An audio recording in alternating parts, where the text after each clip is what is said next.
नाबालिका दुष्कर्मकारी को आजीवन कारा दंडादेश पर निर्देश। नाबालिका दुष्कर्म और हत्या घटना दोषी को आजीवन कारा दंडादेश सुनाइले जाजपुर स्वतंत्र पोक्सो कोर्ट। अभियुक्त हेले परी रामचंद्रपुर थाना अंतर्गत अन्यासपुर अंचल सुब्रत कुमार बेहरा। 2022 मसीहा जाजपुर जिला परी रामचंद्रपुर थाना अंचल 13 वर्षीय नाबालिका नदी पठा को बासन माजी जाइथिबा समय सुब्रत जबरदस्त टाणी नहीं दुष्कर्म उद्यम करने सह तंटी काटी हत्या करी मुंड को नदी रे पकाई देबा सह गंडी को अलगा करी नदी पठारे पकाई थिला। घटना परे अभियुक्त बांगालोर पलाई जाइथिला। सेरे हत्या संपर्क रे बंधु को जणाइबा सह सेरे आत्महत्या उद्यम करथिला सुब्रत। बांगालोर पुलिस एने बरी रामचंद्रपुर थाना रे जणाइबा परे पुलिस निज आडू थाना रे लिखित अभियोग करथिले। अभियोग को भित्ति करी हत्याकारी सुब्रत को गिरफ्त करा जाई कोर्ट चालान करा जाइथिला। शुक्रवार एई मामलार शुणाणी करिसेंती स्वतंत्र पोस्को अदालत। 37 जनक साक्ष्य प्रमाण को ग्रहण करी अभियुक्तଙ୍କୁ आजीवन कारा दंडादेश सह 50,000 टंका जोरिमाना सुनाइछंती। एदिसह अनादेय 12 मास अधिक कारा दंडादेश सह पीड़ितांको 5 लाख टंकार क्षतिपूरण प्रदान करने को निर्देश देइछंती स्वतंत्र पोक्सो विचारपति अभिजित पलाई।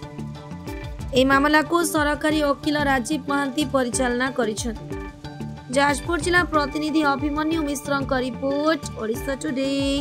Rajiv Mohanty special PP POCSO court Jajpur. देखंतु एटा बहुत चर्चित हत्याकांड सहित दुष्कर्म सहित हत्याकांड मामला से 2022 मसीह आम जिले में पूरा चर्चार विषय पलटिला। सेंसिटिव केस था 17/2/2022 बोरी थाना अंचल जड़े नाबालिका जार बयस 13 वर्ष सी नदी घाट को बासन माजिया जाइथिबा बेले से ग्रामर अभियुक्त सुब्रत बेहरा ताकू दुष्कर्म उद्यम करथिला एवं ताकू बेहोश आगे करदेला।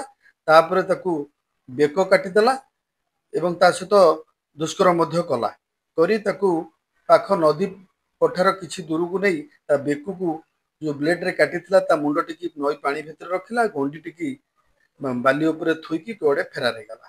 ई घटनार परिवार पक्षरु विलंबित राति जाए ता परिवार पक्षरु खोजा खोजी कले कोनोसी संधान मिलिला नहीं। परदिन एपरी अवस्था गाँ लोक और परिवार लोक पाइबा परे तार बापा ए संक्रांत रे बदी थाना रे एक मामला बा इतला देइतिला।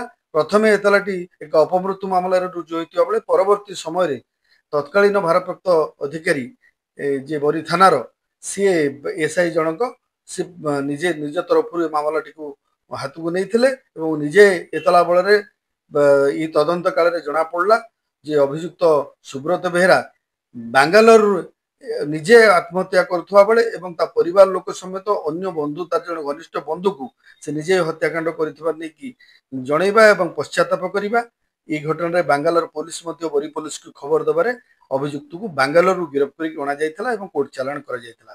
ये मामलार 37 जन साक्षी साक्ष्य प्रमाण को आधार करी आज जाजपुर अतिरिक्त जिला दौरा जज तथा स्वतंत्र पोक्सो जज अभिजित पलई आसामी सुब्रत बेहरा को दफा 302 हत्या मामला आजीवन कारादंडादेश राय शुणी 50,000 टंकार जरिमाना राय शुणी अनादाय जरिमाना अधिक 1 वर्ष कारादंडादेश राय शुणी से पीड़िता परिवार को 5 लाख टंकार क्षतिपूरण राय उल्लेख कर।